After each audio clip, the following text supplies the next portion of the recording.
Movies with Ron. Hell yeah, motherfucker. Movies with Ron. You're listening to Movies with Ron, the podcast where my older brother surprises me with a movie he saw because I don't go see him anymore. And he explains the whole thing to me from beginning to end. If you're listening right now, trust me, you'll like his versions better. It's okay if you've seen the movie. It's okay if you haven't seen it. The experience is unique, so just trust me. I'm Chris, your MC for the time being. Across from me is our sound guy, Rick. Heyo. And my older brother spreading the Christmas cheer, Ron. Hey guys, how's it going? I guess it's after Christmas, though. Yeah, it's New Year's. Ringing in the new year. It's Ringing Ron. it in, baby. All right. Rick, Yo. until today, Ron did not know that the mask Michael Myers wears in Halloween was a William Shatner mask from Star Trek. I'm not going to knock that because I didn't know up until 5 months ago. 5 months. Okay, well, you beat him still. Fuck you guys. I was afraid you just found out just now. It's surprising how many people don't know this. That is a ridiculously surprising bit of movie trivia. Yeah. I think if you stick in the movie trivia world, you learn that one pretty early. Fair enough. All right. So everyone loves Marvel, and DC is trying to do the same thing with the extended universe. Yeah. Yeah. Kind of they're not doing so well. You know, they tried to make it dark and gritty, Yeah. and it didn't work. And then they saw what Deadpool did, and they took their dark and gritty movies and they stopped them from being released, and they were like, put more jokes in. Yeah. Like, do that. And Oh, God. Deadpool wasn't even Marvel, it was Fox, but that didn't work for DC. DC Studios. Is that what it's called now? The movie version? I believe. Yeah. What about, remember DC Vertigo? I remember The them. comic imprint? Mm-hmm. Yeah. Yeah. Why don't they just do that? Yeah, man. The Invisibles? Sandman? Mhm. Come on. Neil Gaiman? Sandman? Oh, They're yeah. not doing anything with Sandman. Everyone wants a movie of that or something. Yeah, yeah. Why the Last Man? Come on. That'd be a good TV series Yeah, to it compete would. with The Yeah, Walking Dead. That would be. Transmetropolitan? Oh, yes. Holy shit. You know? They got so much content there, but they want to stick with, because they think that's what Marvel's doing, but Marvel's branching out. DC wants to stick with their dumb heroes. Yeah, man. Yeah. Superman. Wonder Woman. I mean, I'm to be honest, I'm glad Batman versus Superman got made just so we could see Ben Affleck. Yeah. And I'd be like, hey, Ben Affleck, do whatever you want with Batman, dude. Like, it's cool. Yeah. Like, you can have that part of us. Like, just do your thing. Yeah. And he is. But, I am Batman. see, I still and this haven't is in seen the that. last decade. What? I still haven't seen that. Oh, it's good. It is. Yeah, yeah, it's good. Affleck's Batman, like, fucking totally steals the show, man. I was kind of told that's the reason to go and see it. Oh, yeah. As soon as I heard that he was getting buffed up and really putting some work into his physical appearance for the role, and then the results of and the picture of that, yeah, it was like, Yeah. you know, Affleck as Batman went to, oh shit, he might pull this off. Yeah. My biggest worry was his voice. I don't like Ben Affleck's voice, but when he's Batman, he's got a voice augmenter that he puts in his mouth, and I was like, I'm sold. Yeah. I'm like, yeah, good job. When But- fucking Jeremy Irons is working on it, and he, like, puts it in his own mouth, and he sounds like Batman. But we're seeing a tricky transition where we used to see all these comic book movies, but they're not comic book movies anymore. Like when a Marvel movie comes out, it's a Marvel movie. Oh, yeah. You know, Marvel Studios. Yes. You know? It's its own thing. It branded itself really well. Oh, yeah. You know? We were wary of these comic book adaptations. It's not that way with Marvel. Mm-hmm. It's just, hey, a Marvel movie. Is DC doing that? That's what they need to be doing. They need to get there. Production companies like that need to approach their libraries like Marvel. Maybe forget the extended universe altogether. But Marvel's always like, hey, check out the next Marvel movies that are coming out. I know. You know? Yeah. Like, they know what they're doing. They approach their audience as Marvel, you know? No. What do you mean? I mean, they show up at conventions. We're Marvel. Check out what we're doing. Yeah. Why don't, and not even DC, why don't production companies do that? We don't just make movies. We're this special machine, you know? Like, we are the entity that brings the stories that you've read and that you've grown up with. Yeah. But, you know, not every company's going to be in that position to be able to take stories we've already known. But, like, for me, I look at a company called A24. They made It Follows, and then they made The Green Room, making, like, cheap but really thrilling new films coming out. Yeah. And, but why don't I feel that way about other companies? Why don't they present themselves that way to us? Being friendly and open and saying, hey, check out the movies we're putting out in the next 3 years. Like Marvel does. Oh, yeah. I hear you. You know? And it doesn't even have to be Marvel's, it's all comic book movies. Yeah, I get it. So it's easy for them to do that. But other companies, other production studios, pretend you used to make comic books and now you're making movies, you know? Yeah. I mean, be excited that way. That's all I'm saying. I hear you. Hey, you guys remember Brendan Fraser? Yeah. Yes. Yeah. Remember him? Uh-huh. Yeah. It's one of my favorites. I mean, I wanted to bring him up because my first thought was like, what happened to him? Whatever happened to Brendan Fraser? You know? He's still And working, isn't he? Well, yeah, but you look at him and his face is different. And I know, like, people's faces get different when they get older, but his face got different because he, like, became an alcoholic. Yeah. And he, like, had issues. But then I think about all the movies he did. And, like, he did a lot. Yeah. He did a lot in a short amount of time that, like, were kind of number one. You know? Oh, yeah. He, like, took Hollywood by storm. Oh, yeah. And when I realized that, I was like, well, yeah, if I was in his shoes, I would like, notice an addiction and be like, hello. And just welcome it into my life, you know? Because I had accomplished that much. Yeah. I was like, I'm allowed to be bad and, like, fuck up now. Okay. And I think, I don't know, Brendan Fraser, yeah, he did so much. It feels like, it's just weird because it feels like, what happened to him? But, like, a lot happened to him. So, like, don't worry about it. I don't know. You know? Isn't it weird? I miss him. I miss more of Brandon Fraser. Brendan. Yeah, he was all right. Brendan. I mean, he always seemed a little too family friendly to me, but maybe that's what got to him. Yeah. I mean, I always liked The Mummy when it first came out, so. Well, it He all was in, started going downhill with George of the Jungle. Oh, yeah. And fucking Dudley Do-Right.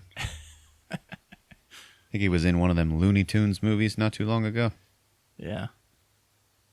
Bedazzled was his last peak. Remember Encino Man? Oh, my God. I do indeed. Yeah. I mean, we've made Wheeze the Juice jokes. We should have him on the show and Wheeze the Fireball. Oh, hell yeah. When we talk about we listeners, should have the guy who's like, no wheezing the juice. We should have him here too when that happens. they've been in a couple of movies together. They were in one of the Mummy movies together, as well as Encino Man. Listeners, when we talk about wheezing the juice, we are referring to the Fireball box. Okay, it's like a fucking box of Fireball. Yeah. And it's got 2 spigots, okay? One on each side. So every once in a while at parties, me and Chris will hold it up and then both wheeze the juice and drink right from the spout Yeah. while the whole party is cheering for us. Mm-hmm. But in the movie Encino Man, they're wheezing the Slurpees Yeah. at a gas station or something. So Yeah. At Pauly Shore. yeah. I'd like to do to Pauly Shore what Quentin Tarantino did to John Travolta with Pulp Fiction. Yeah. Pauly Shore continues to make movies. Did you guys even know that? I did not know that. Like maybe he's experienced some deep darkness in his life. Uh-huh. And like nowadays, if you put him in a movie, he'd like fucking floor you. Yeah. Shit. Okay. I remember back in the 80s watching a behind the scenes thing about Pauly Shore, and he would go on tour and he would do like stand-up comedy. Okay? And one time after the show, they showed the big long line of girls that were like waiting outside of his tour bus to get inside and meet him and basically fuck him. Yeah. Okay? And he like looked down the line and he chose one and he told his like security guy which one, and then he just got on his bus and then they let her in, and then they were in there for a while, and then she came out and she was like, yeah, no, it's okay, and then she left, and then they were interviewing Pauly Shore and he was like, yeah, you know, sometimes it just doesn't happen. Like he was just like so fucking high all the time. He couldn't get it up. And that's what he said. He looked at the camera and he goes, what can I say, man? Sometimes it just doesn't happen. Oh, God. All right, check this out. We all knew it was going to happen. Sometimes it just doesn't happen, though. This right here happened. And it's the sequel to Blade Runner. Yeah. Yes. Blade Runner 2046. 46? 49. But check out the stills. Okay, who do we got there? Old man, young man. Yeah, Harrison Ford and Ryan Gosling. Yeah. All right. Have you seen Harrison Ford looks like he like just put clothes on to go to the grocery store. Yeah. And this is 2049. That's not a Oh yes, there's a trailer and he is wearing that. What? Oh No. yeah. Oh yeah, he's got No. his what was his name? Reddick. He's got his gun, his famous futuristic revolver, and he's pointing it at Ryan Gosling, and he's wearing like a t-shirt and jeans. Is this the one where Ryan Gosling walks into the old Tyrell Industries building, which is like all like covered in dust and dirt now? Yeah, He's like yeah. looking for something, and then it's like bright daylight. It's like almost like a fucking looks like a fucking mummy movie. He's like going into these old ruins in the desert, Yeah. and then It's like an Orange Dawn happening. yeah, fucking Harrison Ford's like, I used to be like you. He's very breathy when he's like, yeah. I just think, and I'm going to post this on Instagram and Facebook, I think they should switch clothes. But I think it's too late to do that. Well, I assume Why didn't they just have them switch clothes? Okay. Why did they give Ryan Gosling Harrison Ford's awesome-looking jacket? because he's the new Harrison Ford character. I don't care. He's the new Decker. He is Ryan Gosling. He could look better in a T-shirt and jeans. It would be fine in a Blade Runner movie. Did you Because he's say- Ryan Gosling. Did you say Reddick earlier? Yeah. Meaning that was Harrison Ford's character name? What was his name? Decker. Decker, yeah. I got the Deckard. consonants mixed up. Deckard with a D on both ends. Is a double D, baby. Holy shit. Wait. Have you guys seen any of the fucking Red Band trailers for that movie, Why Him? No. Okay. Dude, I know that movie looks pretty dumb, okay? But if you watch the Red Band trailers, it's funny as fuck. Okay, it actually looks pretty funny. Like when James Franco is meeting the family for the first time, he's like, oh yeah, blah, blah, blah, fucking shit. And then they're like, whoa, hang on. Because his girlfriend's brother is there, her little brother. And they're like, oh, and he's like, oh, fuck. You don't swear? You know, you don't curse? And they're like, yeah, no. And then the brother goes, yeah, no, I cuss. He's like, oh, you do? Yeah. What do you like? What do you like to say? And he's like, I don't know. He says stupid shit like tits, balls. He's like, oh yeah, okay, I like that. And he's like, dicking, double dicking. He like the kid gets carried away. And then James Franco goes, yeah, all right. Whoa, hey, what the hell is double dicking, man? Is that like? And then he points his fingers at each other, and he's like, is that like the two touch tips? Touching tips. But anyway, from that Blade Runner trailer, it seemed to me, guys, like, we've answered the question. It looks like this Ryan Gosling's character is looking for Deckard so he can put him down, like he's a fucking replicant. Okay? So, if that's the case, why bother? Yeah. What? Because that was the big unanswered question from the first movie. That's what people have been talking about for fucking 50 years. If Harrison Ford dies in this movie, which he probably will, He's like too old for movies. Why are they making these movies? You know what? I like it because he's like, no, yeah, that's fine. I'll come back, but kill me. Kill the character. oh, that's not the first time he's ever said that. That's what I'm saying. He's like wrapping his career up. He's like doing this on purpose. He's going around silently assassinating his characters. Yeah. Yeah, that's cool. That is kind of cool. Like after he kills Indiana Jones, Harrison Ford will just eat a bullet. Jesus. Dark? Well, that's it. I guess that's it.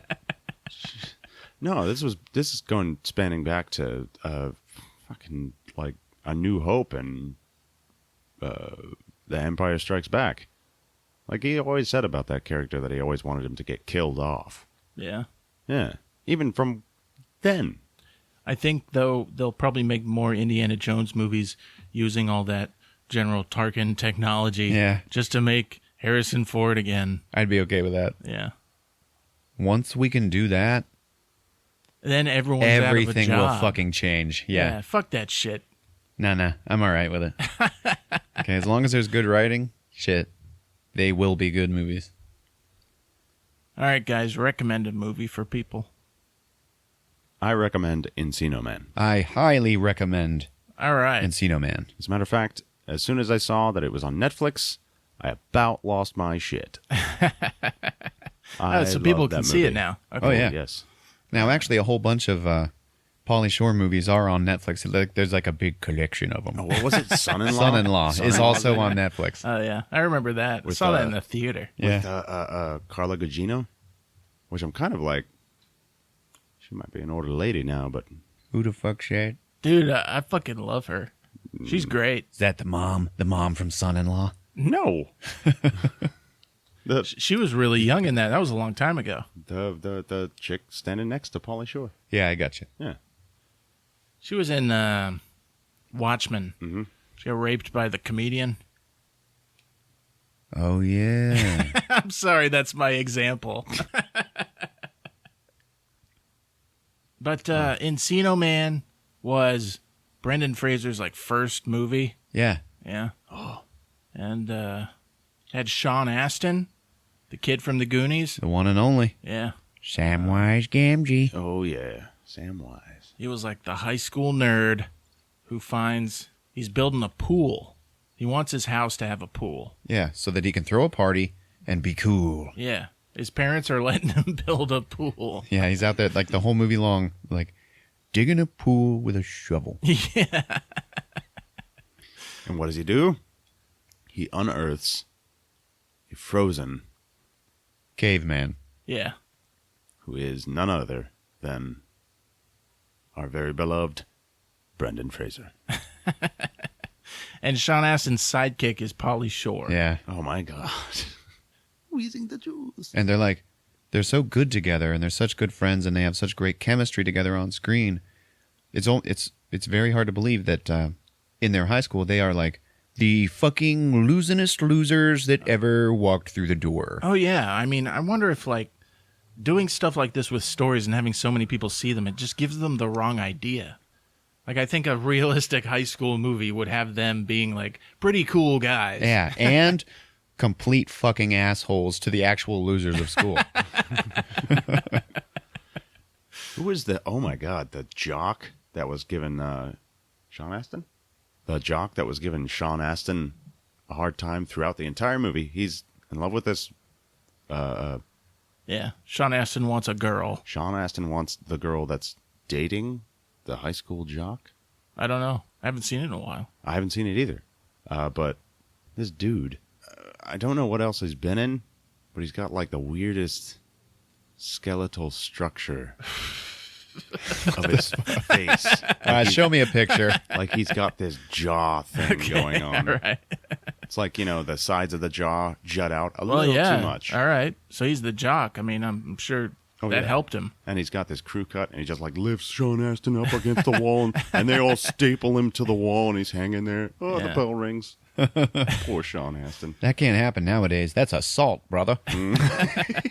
Yeah, you got cops everywhere in the high school now. Hey, knock it off. But fucking the catalyst for change is the caveman. Yes. Who happens to be kind of like a teenager, and they become friends. They become a trio, and they enroll him in the high school, and hijinks ensue. Oh, yes. Yeah. Encino Man from 1992. All right. Ron, Yes. what'd you go see? Assassin's Creed. What? I did indeed see Assassin's Creed. Fuck yeah. It's not a crime to rhyme. Especially when you're on time. Hey, you know what? Not a bad movie. Yeah. Yeah. I was a little weary because I was reading some bad reviews. It doesn't have the greatest score on Rotten Tomatoes, but you know what? Fuck that. It is a pretty good movie. Okay. The trailers felt like it had too much of that modern day thing going on. Explain.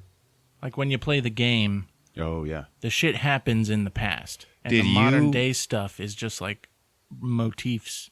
Did Going you throughout it. play the game? No. I can't agree with that, though. I played Yeah, the then first shut up. one. What do you know? I'm sorry, I can agree with that. Because in the first one, I had no fucking clue what was going on.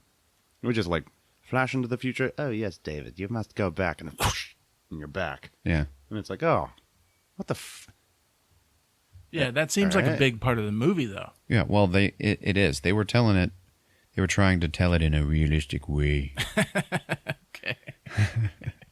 Now, what I liked about this movie, guys, is that it doesn't waste a whole lot of fucking time fucking around with that shit, trying to explain the story logic of how you can access somebody's memories in their DNA.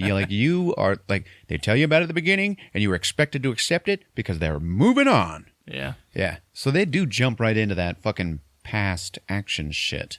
Okay. Yeah, it was cool. Once you just like give into it, it's okay. Because I mean, that is a fucking ridiculous concept. You know. So Yeah. they didn't even fuck around trying to convince you. They were like, "This is what it is. Let's go." Anything happen in the theater? A couple of things. One thing happened in the beginning which wasn't very remarkable, but a pretty funny thing happened to me when I was leaving. So remind me at the end. Okay. It was a pretty packed theater while we were watching previews. I did see a preview to a movie called Free Fire with Charlton Copley, and it looks like it takes place in the 70s or 80s, okay? And it looks like the entire thing is all about a gun deal gone bad. And it looks like the whole movie takes place in the warehouse that they're meeting at. No shit. Because it like goes bad, and then they're all like in a big huge fucking standoff and shit. Yeah. It's funny. It looks cool. Looks fucking good, man. Oh my Free Fire. All right, cool. I love that guy. Saw another preview to The Great Wall. The only reason why this is noteworthy is that right after it ended, some jackass up behind me in the theater just goes, "Ho ho! That shit like about dragons and shit." And it was at that point that the semi-funny thing happened to me. Right then, the dude sitting next to me just like pulls a hot dog out of his pocket in his pants. And starts eating it. It wasn't even a hot dog like from the theater. Yeah, he made himself a hot dog at home, stuffed it in his cargo shorts. All right, we've all brought shit, and we all like pull it out of our pockets in the theater, and we wonder if people notice, and like, does it even matter? But like, you fucking notice that shit. Oh, yeah. I fucking love it. Well, like, you remember, I think it was episode 2, okay, of Movies with Ron, when I went to see Warcraft, and I made a big deal about how I made burritos before. Burrito time. Oh yeah, you were on the other end of that. Yeah, now here's the thing. It's like, I think more people have talked to back then anyway. Fucking More people would talk to me about, did you really have burritos in your pocket? Than they ever would about like the show or the movies or anything like I that. thought I had to buy shit in that theater. Like people would ask me like, were they like wrapped up or you just made burritos and put them in your pocket? Like, no, man, they were in bags. And that's what this dude did with hot dogs. You gotta wonder if the movie theaters are like ever like so suspect of dudes with cargo pants. Yeah, that's what they're for. This asshole. He's going in with a group of 5 and look at his cargo shorts. Going in all by himself with the fattest knees I've ever seen. While he was... Remember those old time generals when they'd have like the shit making their thighs wider? Yeah. Gonna make their knees jut out. But they did good going to the movies. He just like pulled it out and started eating it. And I was like, hey man. Did it have condiments on it? That's my thing is I was like, it was because it was dark. And I was like, he just pulled it right out of that bag and started eating it. Like, there's got to be nothing on it, you know? Put like, it at the bottom of the bun, put the hot dog in there, then put it in the bag. You're good to go. Oh, yeah. Yeah, There that's you probably go. what happened. Life hacks with Chris. But for the sake of the show, you need to like interview those people. I You actually need to pull them really aside afterwards. It's like, hey, you want to talk for a second? What? Let's talk about hot dogs for How a was minute. that hot dog? How was that dog, man? Was it like boiled? Or did you grill it? Was it still hot? Man, What's your name? Where do you live? man, when I make my pocket dogs... Do you have any credit cards? All right, so this guy next to me is just chomping away. And get a bunch of fucking logos come up. It's a video game movie. So we got to have 500 of them. Yeah. And then we get, for the first time in forever, there's a little prologue story crawl at the beginning of the movie. Oh, jeez. And I was like, holy shit. It's like trying to remember all that shit. Like when it's like, just like a whole bunch of writing. This is fucking weird. Anyway, I gathered that it was about the Knights Templar. And they're looking for an artifact. They've been looking for it for centuries. And this artifact is called the Apple of Eden. Okay. Now, I never played these games, Rick, since you've played them. If anything sounds like it meshes, let me know. I'm curious. Okay. So they're looking for this thing. It's called the Apple of Eden. And it is, they say this so many fucking times. It contains the seed of man's first disobedience. And it's like, what? Okay. Anyway, if the Knights Templar can get this artifact and control it, they can eliminate free will. Oh, shit. Okay? And then the whole world can live under the peaceful rule of the Knights Templar, and no one will ever fight back. And then standing in their way the entire time is the Assassin's Creed. And this is their story. I'm sorry. Just a side note while you were saying that. I was standing in line somewhere today. And look, I saw this guy. I could swear he was an assassin. No, he wasn't an assassin, but he did have a tattoo on his leg. He's wearing shorts. There are some people that are huge fans of this. Yeah. Oh, yeah. Yeah. Yeah. Saw a dude with a sticker on his car of it. Yeah, today. Yeah, but, Yeah. Me and Chris were riding together. We saw that shit. yeah, but a tattoo? On his leg. On the back of his leg. Yeah. Like, Well, he doesn't have to look at it, which is good. Yeah, I'm an assassin, man. Hot chick looks at you when you're naked. Oh, what's that one about? Oh, it's a video game I played. But it's like really cool. And then you spend like half an hour talking to her about it. All right, go on. All right, so the movie then, the action opens up in Spain in the year 1492. We see this castle, it's this little fucking like stronghold or whatever, and inside there's a whole bunch of assassins. Okay, they all got them fucking hoods on and shit. So it's impossible to have navigated Earth without running across Assassin's Creed. So you know these hoods when you see them, you know? Mm-hmm.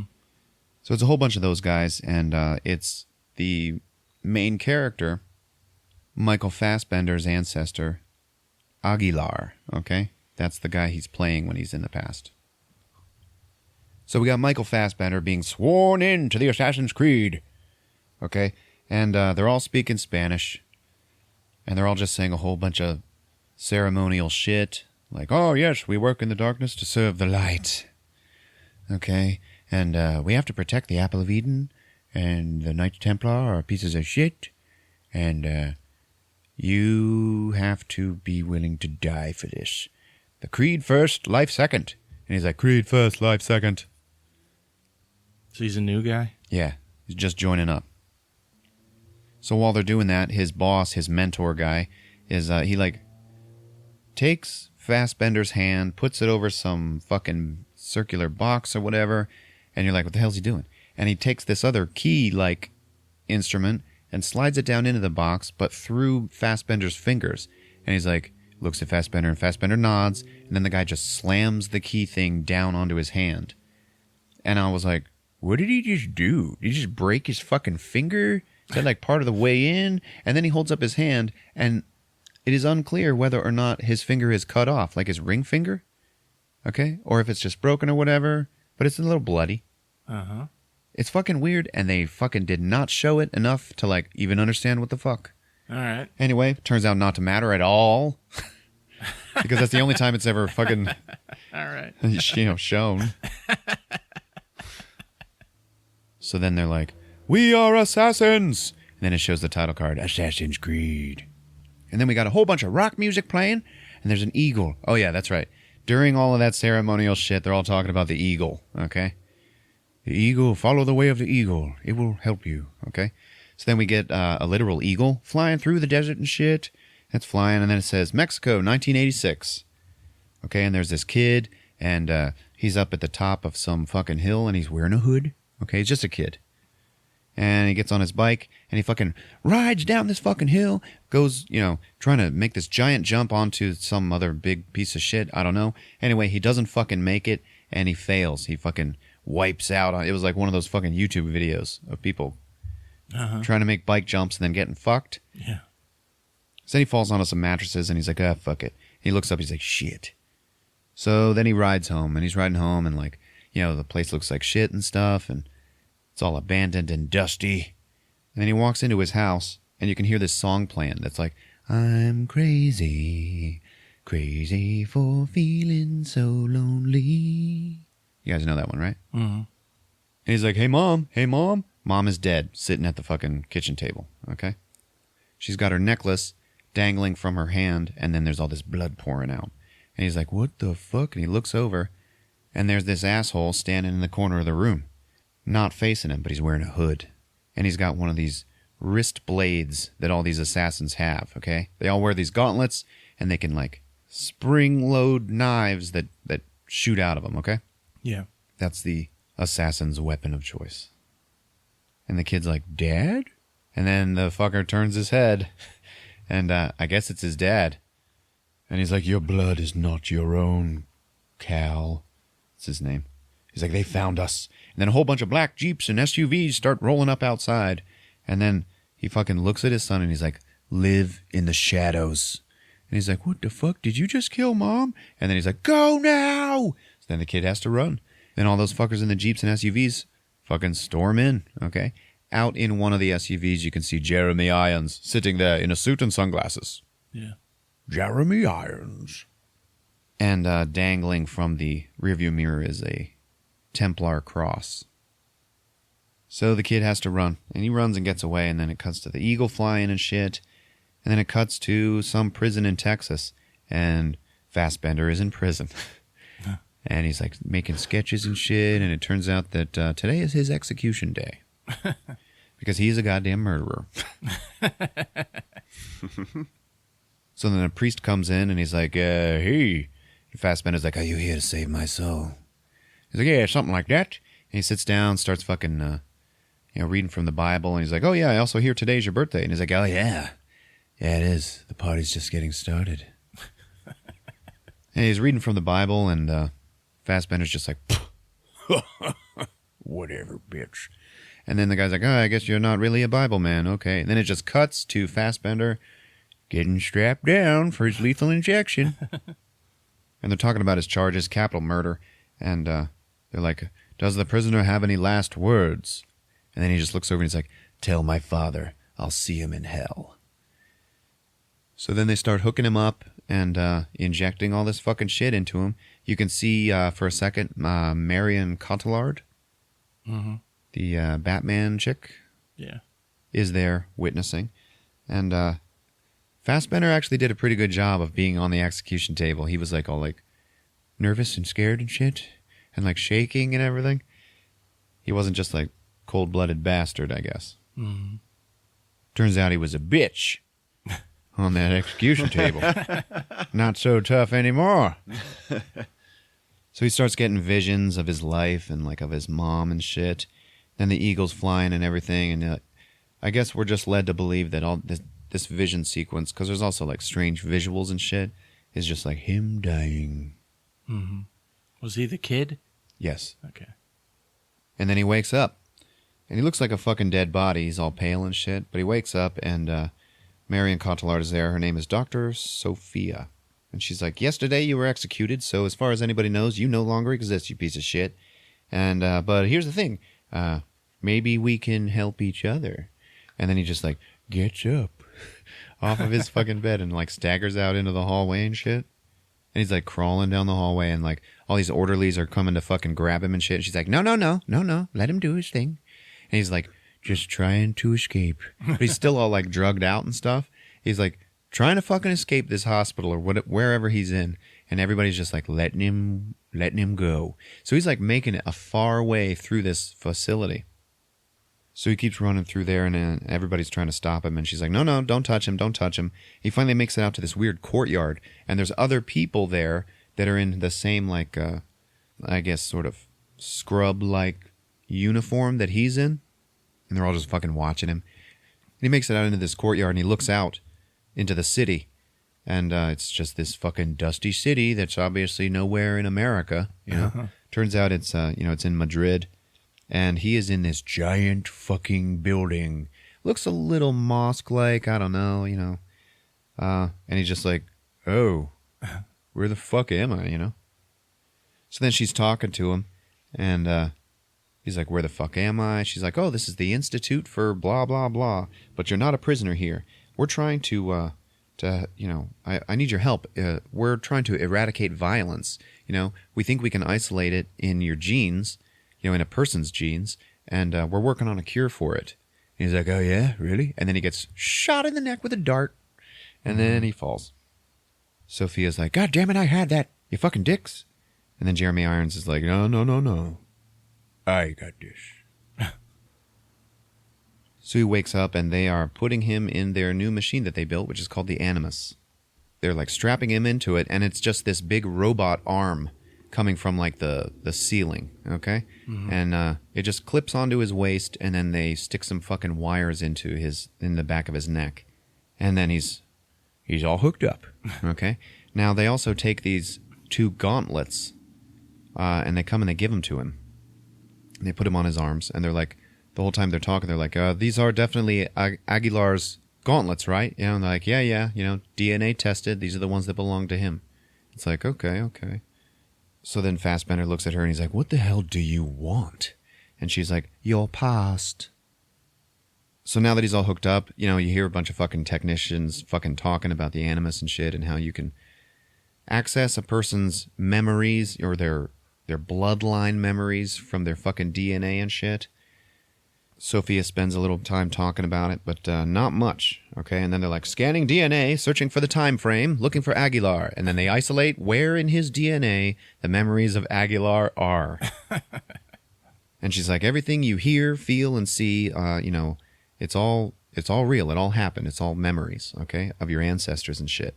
So then they find Aguilar and they synchronize him and shit. And then all of a sudden, when that happens, his blades just come out of his fucking wrists. It's pretty cool looking. And then they're like, okay, synchronize him. And every time a person does this, the process is called regression. So he regresses, and then boom, he's fallen. And the transition from future to past is just like, oh, some foggy shit, and it's always done really through falling. And then we come into it through like an aerial shot over the city of wherever he is.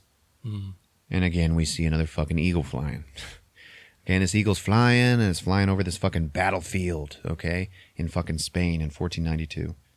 Flying over all these troops and cities, and then we see some assassins on the top of a mountain, and they're all looking down at this little house where all these bad guys, all these Templar knights and shit, they're storming all these houses and shit, and they're looking for this fucking kid who's being hidden. And it turns out he is the prince of the Sultan of the city. Now, they want this prince so that they can take him hostage and then leverage the Sultan to give up control of the city and also the Apple of Eden. So they find the kid hidden in a house, and they're like, all right. And they look at all the fucking villagers, and they're like, who did it, bitches? Who fucking hid this kid? And then some dude is just like, me, alone. I did it. It was just me. He's like, okay, so nobody else knew that you had him in your house? And he's like, yeah, no, they're totally innocent. He's like, okay, hang his whole family and make him watch. So they start to do that, and then the assassins start walking into the crowd. And we see that a lot in this movie. They like walk through the crowds of people where all the evil shit is happening, all the people that are watching it. They're all wearing hoods, and they're all like getting their little spring knives ready. So the Templar Knights, they throw the prince into a cage, and they're like, yeah, when his fucking father surrenders the city, then it will be under Templar rule. And then Aguilar, who is also played by Fassbender, just jumps down from the mountaintop and fucking kills that dude who was talking. So then they all start fucking fighting. And the fighting and the action in this movie is really fucking good, okay? Yeah. I would say that's all pretty damn top-notch. It's all fast and cool and shit, and they're always using cool weapons and everything. As he makes that first kill, we cut back to the present day, and Cal is like, oh my god! He's like looking at his hands and shit, and he's shaking and everything, and then Sophia's like, stay with it. Stay with the memory, Cal. Stay with it.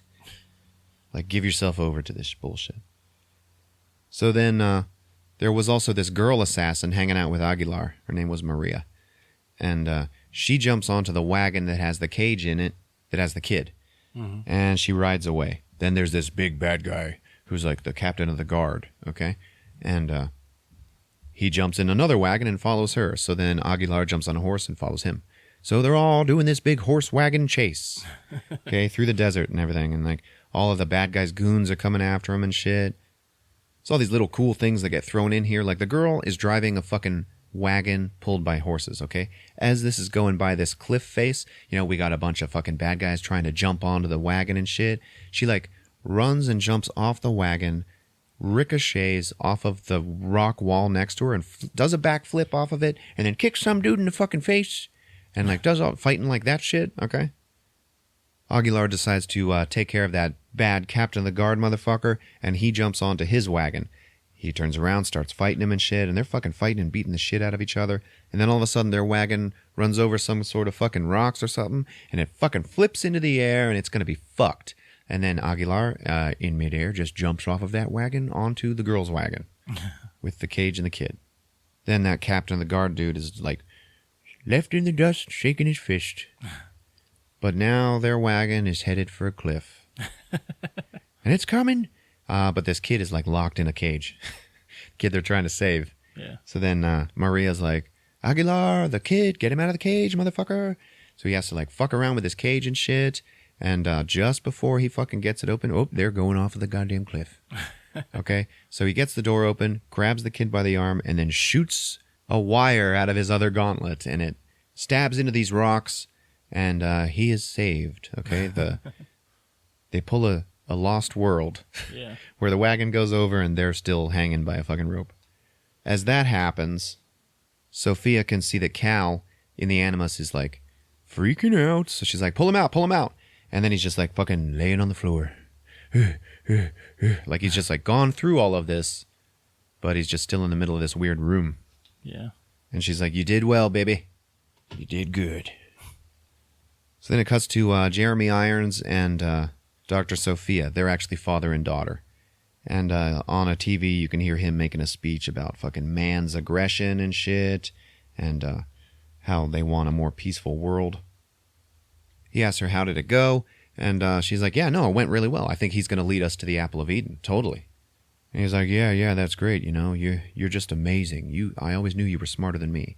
You know, he's a Templar Knight, and he has raised his daughter to do their bidding, so to speak. Mm. So she's helping him look for the Apple of Eden. But she is going about it like, I want to cure aggression and violence in the world. Yeah. But he's like, I want to control everybody. So Jeremy Irons is like, I want you to push him. I want you to just like keep putting him in the Animus and shit. She's like, that's not how it works, man. He's going to go fucking crazy. Can't do that. That's against the rules. Mm-hmm. And he's like, well, okay, I'm late. I have to go report to the elders. So then he goes into like this giant fucking secret society Templar Knight place. And then this main elder lady, he's like, Your Excellency. And she's like, yeah, dude. Okay, so check this out. We've been giving you like $3 billion a year to do whatever the hell you're doing. And just so you know, we are not going to be doing that next year. And he's like, but what the fuck? It's working. We're going to get our shit. She's like, people don't care about their civil liberties anymore, dude. We've already won. They don't care about that. All they care about is their standard of living. Like all anybody wants is video games. And he's like, but we found the bloodline. We found it. And she's like, oh my God, where? That changes everything. And he's like, Spain, 1492. So then we see Cal, and he's walking around in his cell, which is just like a fucking blank room. Sophia's watching him on the camera, and then he gets his own private vision of Aguilar in his fucking cell. He's like looking at him. There's like bleed over, okay? Yeah. She walks in and explains that yeah, you're going to have hallucinations of the person that you are in the Animus. And we call that the bleeding effect. But I can teach you to control it. And he's like, yeah, that's great. That's great. And then he fucking grabs her by the throat, slams her up against the wall. Like, he's still like, what the fuck are you doing to me, bitch? And he's like, what kind of prison is this? She's like, it's not a prison. It's not a prison. But you will learn more if you cooperate. So let me go. And then he lets her go. And he's just looking at her and he goes, I'm hungry. So she's like, all right, you're coming around. Let's go. Get you some food. Before they do that, they walk into this history room where we get all this exposition about the Templar Knights versus the Assassins. And she is giving it to him as the Assassins are bad guys. Okay. And they, they're keeping this seed of man's disobedience a secret because they're all murderers and shit. And no one wants to be cured of that. So that's why we're looking for it. And all those other inmates that you saw here, they are all murderers as well, that we have wiped off of, humanity's records, like we did with you. Yeah. Okay? And they were all fucking murderers in their fucking past lives, too. Assassins. Predisposed to violence. And then he looks at a picture, and it's like her mother. And she's like, yeah, I don't know. She was killed. She was killed by an assassin. And he's like, oh, mine too. And she's like, yeah, just like you. And he's like, my father killed my mother. And she's like, yeah, I'm sorry, man. That does suck.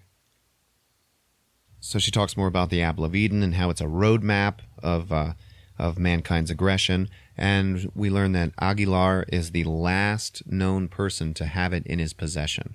And that is why Cal is so important. Okay. And he's like, so what's in it for me? And she's like, oh, man, you can have your life back. And he's like, really? I can have my life back, really? After you're done. And she's like, no, better. We'll give you a new life. It'll be way better, dude. And he's like, yeah, well, okay. And as they're walking around, all the other inmates, they're all just watching him.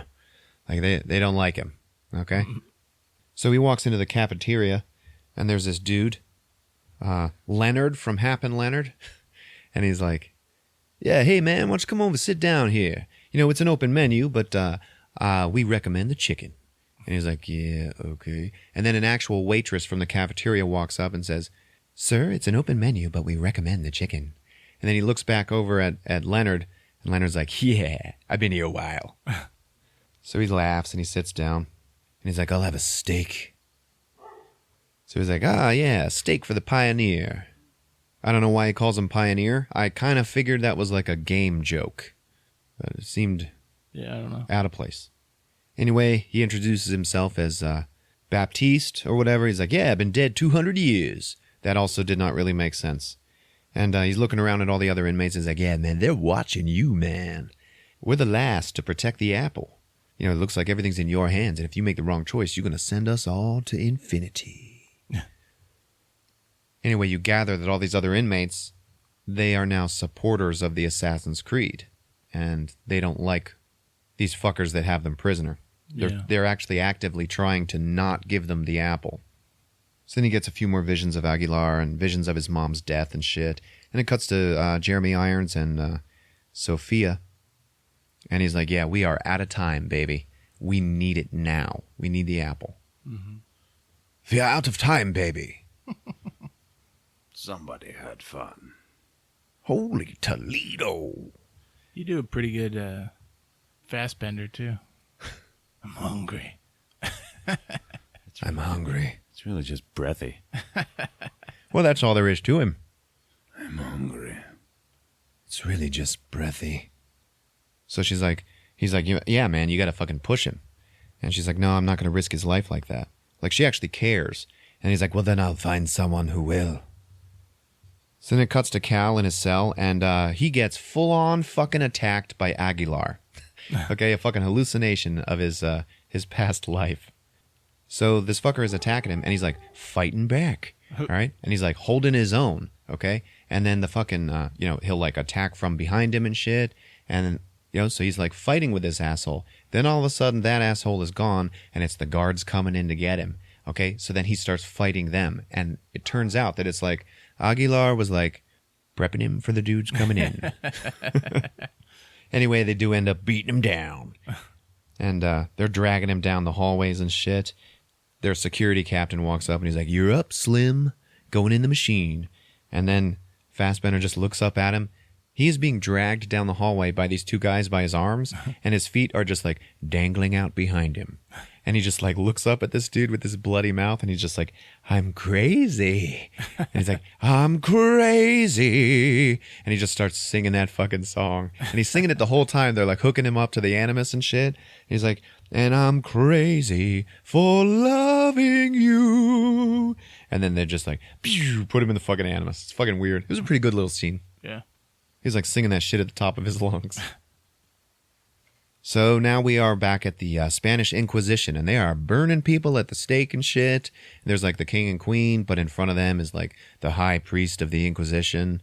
And he's talking about, religious fucking discord and everything, and how people have been living under this horrible shit. And you know what? We're gonna get rid of the discord, and we're gonna heal the disease, and we're gonna do that by killing these assholes, these fucking assassins, okay?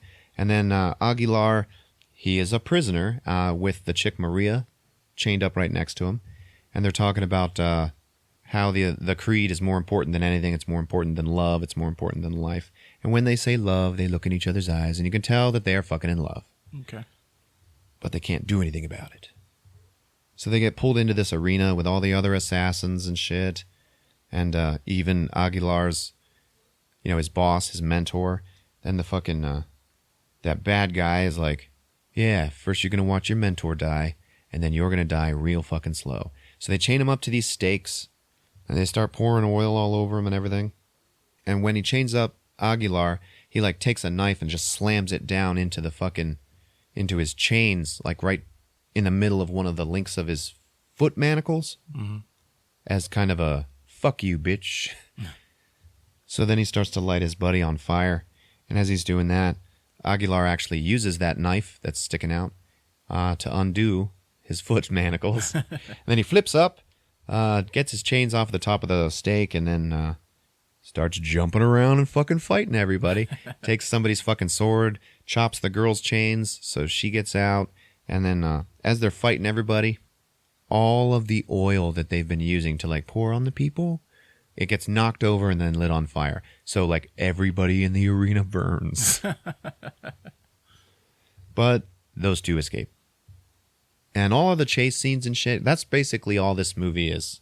There's fighting, but moreover, there is chases, man. Yeah. And these chases are pretty amazing. It's all this, extreme parkour, running over rooftops and shit. You know, jumping over alleys from window to window and all this crazy crap that they're doing. Running up walls.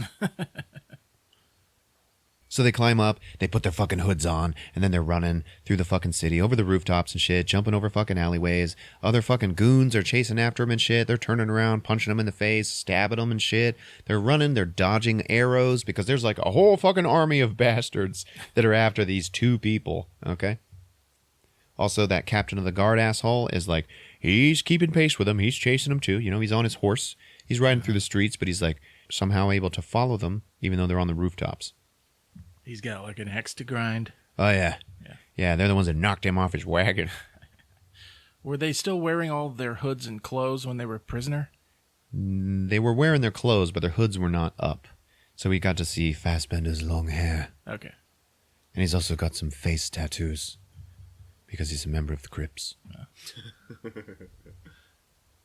So they're running through this fucking city, which is beautiful, by the way. It's like really great scenery, okay? They're running and they're climbing and shit. And interspersed throughout all this action stuff, you always see these little cutaways to Cal in the Animus. And he's just like being held in suspension by this thing around his waist. And he's like fucking doing all this shit. Like acting it out? Yeah, he's acting it all out. Okay. Now, they are also able to like kind of see images of what he can see. So it's like, we're in this laboratory room, and he's being held in the middle by the Animus, and he's like climbing with his arms and legs, and then we'll see like a ghost image of the wall that he's climbing. Okay, we will also sometimes see the ghost images of the people he's talking to and fighting. Mm-hmm. All right, that's the impossible technology. Okay, you know, you can thank for that. So they're running, and then the bad guy catches up to him, and Aguilar like makes eye contact with him, and then the axe to grind is clearly stated. Okay, and then they just fucking run, and they jump off this rooftop, and they are running down the street on the clotheslines that are hanging between the buildings. It's fucking beautiful. They end up jumping into some window where there is a big cache of weapons, so they pick up bows and arrows, and now they're just fucking firing them at all these assholes that are trying to attack them and everything. And then we get this one weird shot in this movie where it's all nothing but POV. You see in the foreground, you just see the tip of an arrow, okay? And the girl Maria is struggling with some goon, and the arrow keeps pointing back and forth between the two because she keeps moving around and shit. And then it turns out that it's Aguilar just trying to aim at the goon, but he can't fucking get a steady shot. Okay. So then he just like, fuck it. He just like fires, and then the arrow like bounces off of a couple of walls and then hits the goon. And Maria looks back at him and smiles like, oh, man, you fucking badass. So then they end up at this medieval Spanish fucking construction site where it's all like wooden fucking scaffolding and stuff. Yeah. And there's nowhere to go but up. Okay. So they're going up, and there's this big giant tower that's right next to it. And I was like, oh, yeah, that tower. They're going to end up on top of that tower, and he's going to have to make that big jump that we saw in the previews, okay? Nope. They just went to the top of the construction site, and that was the jump. Okay, now this jump is, you know, it's noteworthy because the stunt guy that did it, it's the longest free fall in stunt work in like fucking 35 years or something like that. Oh, yeah? I think they said the guy was going like 65 miles an hour when he hit the bags. Damn. Okay, so he makes this jump, and then in the real world we see Cal, and he's like fucking having a seizure. Okay, and Sophia's like, oh my god, medics, get him out of there, get him out of there. So then it shows him, and he's being dunked in some medical tank of medical water, and he's like, I can't move my legs.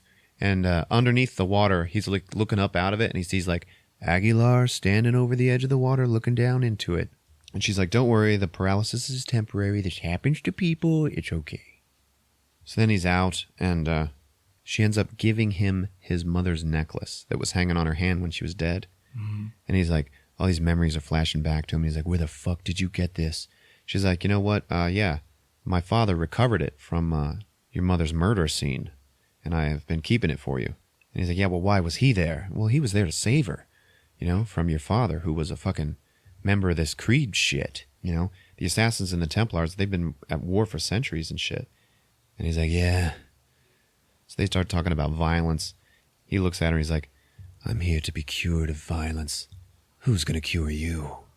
You know, because she's like putting him through all this fucking violent shit. Yeah.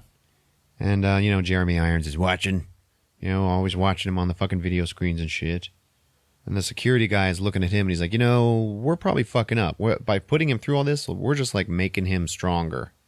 So eventually he's going to turn on us. And then Jeremy Irons is like, yeah, maybe you're right. So he's decided to go and meet with Cal for the first time. And he's like, anything I can do for you? And he's like, yeah, let me out. He's like, well, I can't do that. But we can maybe make a deal. I need the apple, and you are the only one who can get it. And then it cuts to Baptiste, and he's getting like a medical workup from Dr. Sophia, and he's like, oh, are you putting me back in the machine? And she's like, no, you're all done. You've given us everything you can. He's like, oh, so you're going to let me go free then? And she's like, and then it just cuts away.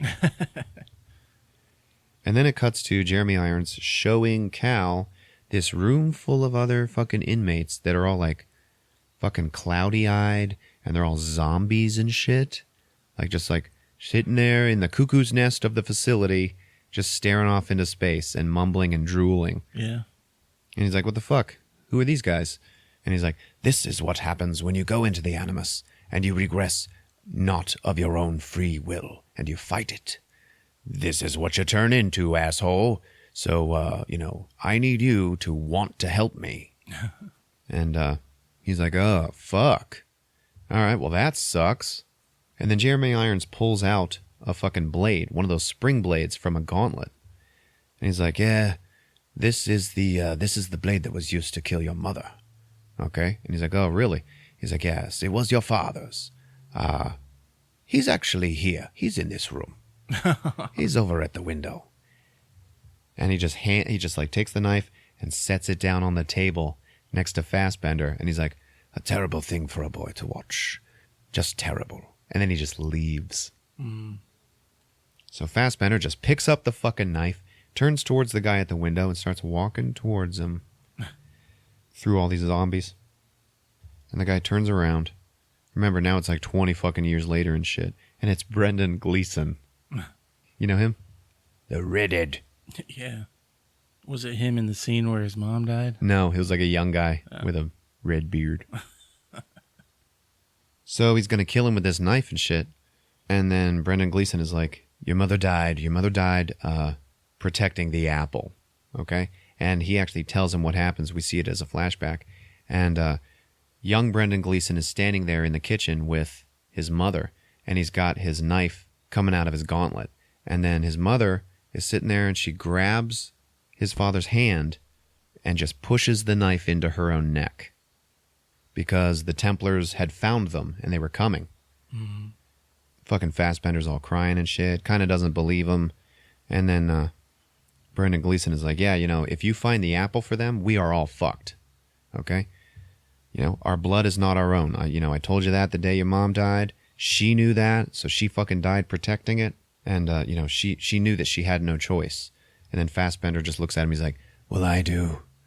Like he's decided to find it. He's like, I'm going to find it for him. And then I'm going to watch you die. Like, fuck you. So then he's leaving, and then Cal actually gets ambushed by a bunch of fucking inmates. And they're all like badass fighters too. Okay? Because remember, they're all descended from assassins. Yeah. So there's this little bastard. He's looking at him. He's like, you're going to kill the Creed. And then all the guards come and get all those fuckers off of him. And then Cal, now he's like, got a fucking axe to grind. He's like, take me to the Animus. Like now he wants to go in of his own free will. So he's not going to turn into a zombie and shit.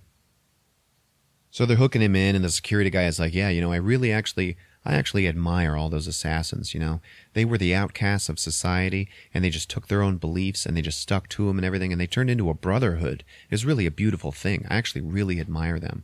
But you're not one of those guys, are you? You're just a piece of shit. And then Fassbender just looks at him and goes, we're going to find out. Like, I want to regress now. Let's go. So as they're hooking him up, Sophia looks at him. She's like, this is my life's work. And he looks back and he's like, this is my life. And then he just regresses.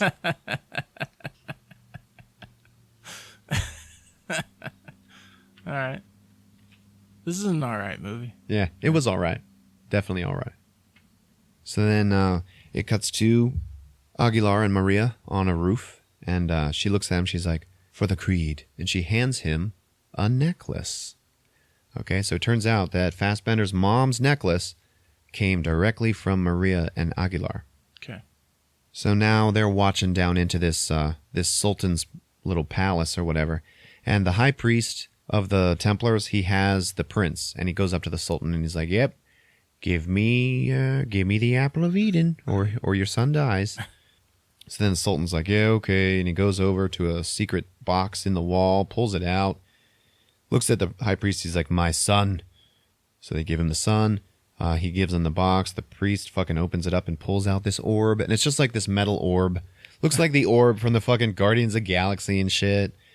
And he's like, "Yes, here it is, you motherfuckers. It's the seed of man's first disobedience."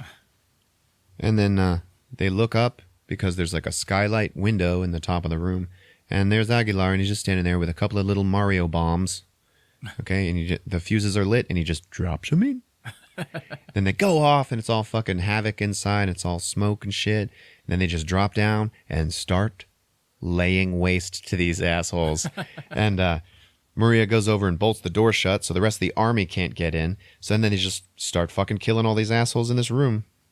Now that captain of the guard asshole is in there too. So when all the smoke clears, Aguilar actually has the high priest prisoner, and he's got his wrist blade stuck up to his neck. But standing directly across from him is that captain of the guard who has a fucking knife up to Maria's neck. So it's a total fucking standoff. And the guard's like, "Give me the apple, bitch." And fucking Fassbender, or Aguilar, is like looking into Maria's eyes, and she's like starting to cry a little bit because she knows she's about to die, and really she's about to lose him, you know. But she forfeited her life for this cause, right? So she's ready to die. So she just looks at him. She's like, "For the creed." And then he's like, "Yeah, okay. I know you want me to just go ahead and just take it and leave and let him kill you, but..." And then he retracts his blade. Like he gives up. He's about to give up. Mm-hmm. So he retracts his blade, and then immediately the captain of the guard fucking stabs Maria in the throat. No. Kills her anyway. Okay? It was like, oh, fuck! Damn. So now Aguilar is fucking furious. And he starts fucking fighting that captain asshole, and they are having this giant fucking knife fight and everything. And, you know, it's all fueled by fucking Aguilar's hatred now. Yeah. And he's just going fucking crazy fighting this guy. At the same time, we see everybody in the lab is just watching Fassbender in the Animus. And he's just fucking like furiously fucking fighting with these two blades. The bad guy ends up knocking Aguilar down to the ground. Right across from his face is the girl's face. Okay? And he's looking into her eyes, and she's not quite dead yet. She just says, "Go." And then he grabs her wrist, points it over his shoulder, and fires an arrow from her gauntlet, and it goes right into that fucking bad guy captain. Okay, and he's like staggering around and shit. Aguilar stands up, takes his fucking wrist blades, and just cuts this asshole to ribbons, who is on his knees in front of him. Just fucking lays waste to him, and kills him. So then he looks over at the Sultan, and the Sultan's just like got his son in his hands, and he's like, "Forgive me." Like, "Oh shit, man, I fucked up." Then Aguilar, who still has the Apple of Eden, looks over at the doors that Maria locked, and there's the high priest, who just opens them up. And then all the fucking army comes in, and you're like, "Oh shit, Aguilar's fucked." And then he just like stomps on the ground and falls through a fucking trapdoor into the sewer system of this old city in Madrid. And he's just running down these fucking tunnels and shit. And then other assholes are following him. They're behind him. There's even more assholes dropping through other trapdoors in front of him, and he's gonna dodge them. He's gotta punch them, kick them, stab them and shit. He's running on the walls as he's going around corners and everything. It's pretty fun. And then he gets out. He enters into daylight, and he's out on this bridge. Okay? And he's like, "Oh shit, okay, what do I do now?" And then all of a sudden, he's fucking surrounded by goons, and then the high priest who is up there, and he's like, "Yep, you better stop. Okay? Give us the apple." And he's just fucked, okay? And it's like, oh, well, what's he going to do now? So he just jumps off the bridge. And then he just fucking falls down into this chasm that the bridge is spanning, and he's just fucking falling and falling, and now there's a river beneath him. And just before he hits the river, okay, and he's like doing like weird acrobatic fucking dive maneuvers while he's falling, and then he just like pulls one of his knives out and throws it down into the water ahead of him, and then he just hits the water, and now he's down in the water, and he's like, fucking, he was falling so far, he ends up like 20 feet underwater, and then he like grabbed his knife. It's like right in front of him. Okay, now the shock from the fall and the sheer badassness of him hitting the water and everything, back in the real world, he fucking breaks the animus, okay? And the fucking arm like breaks and falls down onto the ground, and it's just fucking Fassbender standing in the middle of the room, and he shakes off the part that was on his waist, but remember, his neck is still connected into the wires, so he's actually still in the past without the use of the animus, okay? And everybody's like, holy shit, he fucking broke it. Such a badass. And then they're like, is he still in? You know? And they're like, yeah, he's still there. And so they start seeing some like images around him. And they're like, where the hell are we? Where are we now? And they're like, oh, no, I don't know, some fucking Spanish port, you know? And then it shows Aguilar again, and he's like sitting in the captain's quarters, the captain's cabin of this old ship, okay? And then there's this guy, Spanish dude, walks in, and he's looking at Aguilar. And Aguilar is like sitting at his table, and he's all like beat to shit, and he's probably pretty close to death. Mm-hmm. And he looks at this guy, and he pulls out the Apple of Eden, and he's like, I need you to take care of this now. Take care of this, guard this with your life. Take this shit to your grave, asshole. And then the guy just like looks, and he's like, I am a friend of the assassins. Yes, okay. And then he takes it, and then he speaks a bunch of Spanish to him, and for the first time in the whole movie, we don't get to read subtitles of it. Okay, so it's like, oh, the animus was providing that? You know, I don't know. Now that the arm is broken, the translator doesn't work. So Sophia's like, translate that now, translate it. And it turns out it's like, I will follow the light of the sun and blah, blah, blah. And it turns out to be some famous quote from Christopher Columbus. And that's who he gave the Apple of Eden to. Oh, wow. And they're like, holy shit, where is Christopher Columbus buried? And then they're like, oh, in some church in fucking Madrid, right here in Madrid. And Sophia's like, oh, we found it. Yeah. I fucking found it. You know, and they're all fucking happy and shit. And at that point, elsewhere in the prison, the inmates start fucking revolting because they can just feel what's happening in the past. All right. You know, because remember, they've all probably had their own hallucinations and connections with their past lives as well. Yeah. They got to protect the apple. Yeah. Yeah. That's like they've adopted the cause as their own. So then Cal, who is still standing in the middle of that room, he gets a vision of Aguilar. And Aguilar's just fucking standing in front of him and just kind of like nods to him. Because now Cal like started feeling it so hard and everything and was connecting so well with it that he broke the machine, right? Well, now you imagine, okay, well, it looks like Cal might be starting to turn. Like he's starting to become an assassin. And Aguilar like gives him a nod of like acceptance. Doesn't want to fight him anymore. At this point, Sophia's still watching Cal and what's going on with him. And she can see Aguilar standing in front of him, and then a whole bunch of other assassins standing around him, like he's in the middle of some weird ceremony, okay? And she looks at the text, and she's like, is this a memory? And the guy looks back at her, and he's like, no, it's not. I don't know what the fuck this is. And all of these fucking, all these assassins are they're all staring at him. And at this point, you know, the inmates, they're still revolting. They're fucking killing guards and shit. But the guards, who are all pretty badass fighters themselves, they're putting up a good fight. Okay, so it's like a big fucking riot happening. And then Jeremy Irons is like, oh shit, okay, there's a full-scale revolt happening on. So purge the facility and we need to leave. They start to drag Sophia out of the room, like they're going to escape. I don't know how they're going to purge the facility, right? And, you know, maybe they're going to fucking fill it with poison gas. Who knows? Mm-hmm. And as she's being dragged out, she looks and sees an assassin standing right in front of Cal, and it's his mother. Same mother who was dead at the kitchen table. She's wearing a hood and everything, okay? She's holding the necklace, and then fucking Cal's just like, holy shit, fucking looking at her.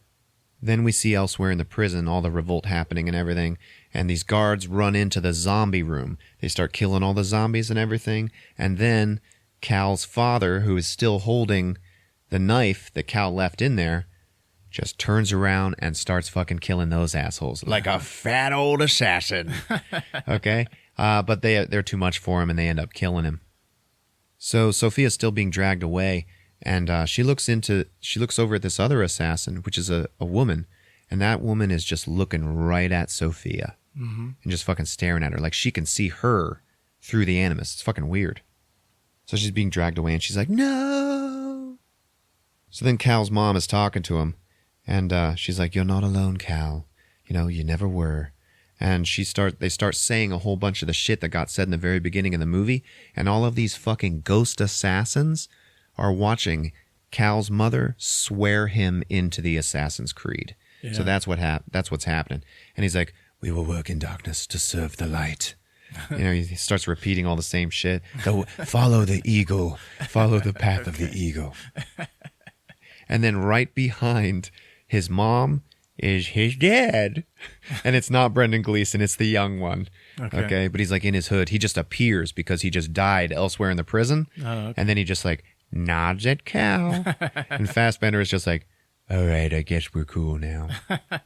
Because now I'm a member of the Creed. So then they all just fucking disappear. And now he's just by himself in the room. And then entering the room is all of the other inmates that were like fucking with him earlier, and then also Baptiste, who was his buddy, and they're all just standing around him, and they're looking at him like they can see that he's changed. And they all nod to him.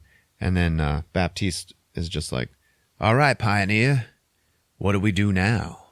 And then Fassbender, who is bare-chested and wearing his gauntlets, just looks at him and says, we fight.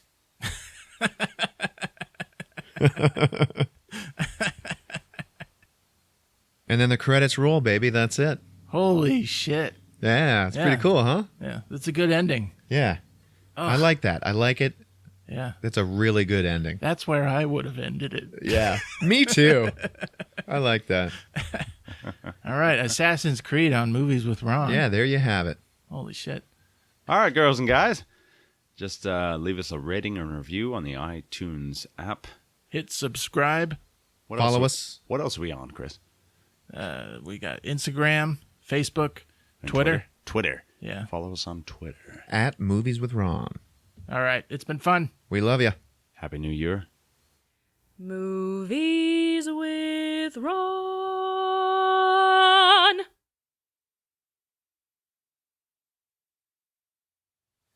So, throughout this whole facility, because it's all dedicated to the Templar Knights and the Assassins and everything, in almost every room that you walk into, there are some sort of antique weapons in some glass display case. So they all just break those, and they got all their weapons now. So then they just start taking on the guards and just fucking killing these faceless assholes that are just completely, constantly throwing themselves at them, no matter how violently their buddy just got killed by one of them. They just keep fucking trying. And it turns out that's how they're purging the facility. Guards, kill everybody with a knife or a fucking sword or a spear. Like, it's like nobody was firing guns. Nobody had automatic weapons that they could just mow all these assholes down with. They're all having hand-to-hand combat with all these fucking inmates. And they are losing. So then it cuts to Jeremy Irons and Sophia, and they are in a chopper on the roof. And it's firing up, and it's about to take off. And Cal realizes that somehow.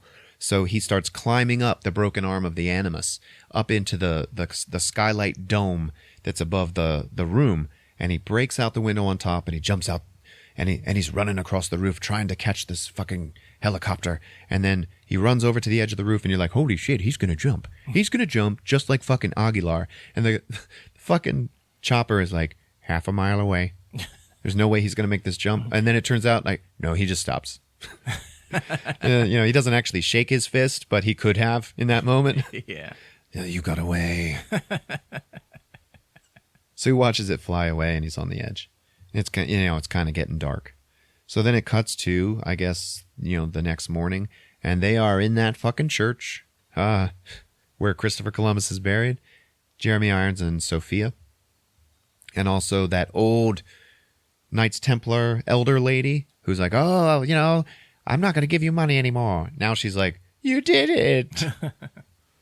And some priest walks up with a box like, yep, you told us to look in his casket, and we found it. So then he opens it up.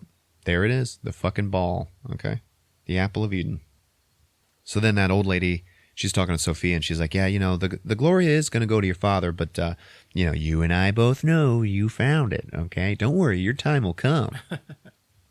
So then it cuts to that night, and it's a big, giant fucking meeting of the Templar Society, this secret society, and they're all super rich and shit, and they're all walking around this fucking convention center, and they're all wearing their ceremonial hoods. They all look like a bunch of Satanists. Yeah. Okay? Which is convenient that they're all wearing hoods, because that's how all of the assassins sneak in, because now they're wearing their hoods. Okay? Yeah. We got Jeremy Irons, and he's like putting on his funny little Templar cross around his neck over his suit, and he just looks like goddamn Dracula. Are they like worried? They've got a whole hospital that was full of assassins. They are not. Okay. Because now they have the Apple of Eden. And once they access it, they're going to get the DNA of free will, and they're going to be able to suppress it. All right. Can I say one thing? No. All right. No, go ahead. When he said, we fight, that should have been the end of the movie. It really should have. Like, that would have set it up for a good sequel. Yeah. But all right. No. We'll visit this again. Okay. So he's he's getting dressed. He's prepping to go out and make his big speech. Like, I found it, assholes. And Sophia's talking to him. She's like, you fucking lied to me, man. You told me we were going to cure violence and everything. And he's like, yes, well, really, we're going to just control the world. And she's like, you bastard, you lied to me. Now, when that one assassin was looking right at her, I was like, is that her mother? I don't understand what's happening. Uh-huh. And I was like, that's why she's mad that he lied to her. You lied to me. Mom was an assassin. Okay. But that didn't happen. I don't know. I don't know who that assassin was that was looking at her. Maybe it was Maria. I don't know. Trying to let her know, you need to fuck Michael Fassbender. Yeah. Okay. And he's like, but we're going to eradicate free will. This is what we're going to do. So, I could really use one of your wonderful lines that you come up with for, an opening line for my speech. And then she goes, now I am become death, the destroyer of worlds. And he's like, I'm not so sure I can make that work, but, whatever. And he just leaves. So now all of the new assassins, who have just been crazy murderers their whole lives, okay? Yeah. Until now they believe in the cause. They're sneaking through all the people walking in and everything, and they're like walking past each other in the crowd, and they're like trading little parts and mechanical items. And what they're doing is actually they're putting together their wrist gauntlets. Like Baptiste actually turns his head to the ceiling, reaches down his throat, and pulls out the blade of his. And he like clicks it into place and everything. So now they got their wrist knives. Are they wearing hoods? Yes. Like the cool ones we saw in the past? Now they're just black, but they are shaped the same. Okay. Where are they getting these? Well, remember there was all that antique shit sitting around. All right. I actually thought about that when I saw them in the hoods. I was like, what's going on here? So Sophia is like, fuck this, I'm leaving, I'm not going to be a part of your bullshit, Dad. So all of the Templar people are inside of this giant room about to listen to Jeremy Irons talk, and Sophia's just like leaving. She walks out into the lobby and then runs into Cal in his hood. And she's like, oh, fuck. All I have to do is scream. And he's like, but you're not going to. He's talking to her. He's like, whatever happened to curing violence? Combat aggression. And she's like, yep, that's not going to happen anymore. Now it's like death to freedom. And he's like, you know what has to happen next? Not everything deserves to live. And she's like, oh, shit, man, I can't do this. He's like, you're going to have to. So then he just walks past her and goes into the fucking room. And then we have Scar in the middle of all the hyenas. Okay. Fucking showing them the apple of Eden. Now we're going to kill the lions and take over Pride Rock. He holds up the fucking apple of Eden. He does something to activate it. Somehow, a holographic display of some sort of complicated shit comes out of it. Remember, this thing is like centuries old. Okay. I don't know how that happened. But they don't really focus on it much at all. And he's giving his speech, and he's like, well, we're now going to be cured of the Assassin's Creed. And they're like, oh, they said the name of the movie in the speech. And then all of a sudden, Jeremy Irons' throat gets fucking cut from behind. And it's fucking Fassbender. And he just like cuts his throat, fucking total emotionless face. Jeremy Irons just falls to the floor, and Fassbender is just standing still in the middle of the room. Now remember, this is the Knights Templar. This is the secret society of secret societies. Yeah. Should be swarming with security. We actually saw a bunch of security when everybody was walking in. They had to walk through metal detectors and shit, which is also still why I don't understand how Baptiste got in with a knife blade in his throat, going through a metal detector. It would detect you. Oh, all right. But no one takes him down. Everyone just runs. Fassbender fucking runs away. And then Sophia runs in. She runs to her father, who is dead, laying on the ground. She looks in his hand, and in his hand is a real apple. Okay, so Fassbender has taken back the apple of Eden. Okay. The metal orb. And she's just looking into her father's face, who is already dead. And she's like, I did this. This is all my fault. I fucking did this shit. And their security guard captain was like behind her, and he was like, all right, come on, we gotta go. We gotta go. She looks up at that elder lady who is looking down at what's happening, and she just says, that old lady says, it is not to ourselves, but to the future that we must give glory. Like, all right, we don't have it yet, but we will. Oh, we'll get it. So then Sophia just walks outside, and, she looks up into the sky. We expect to see the fucking bat signal, because the camera just pans up and up and up and up, and then on top of the fucking rooftops are the new assassins, just standing there in this fucking beauty shot, overlooking the city and just staring off into the distance, being fucking badasses. And then we look down and we see Cal is holding the apple of Eden. So, he is now the protector of the apple of Eden, working in darkness to serve the light. And he looks to his right and he sees an eagle flying. Okay? Flying over the city at night. And then he just puts his arms out and falls forward. And then it just immediately cuts to credits. Oh. He was going to jump down into the city streets to do God knows what. So it cuts to credits.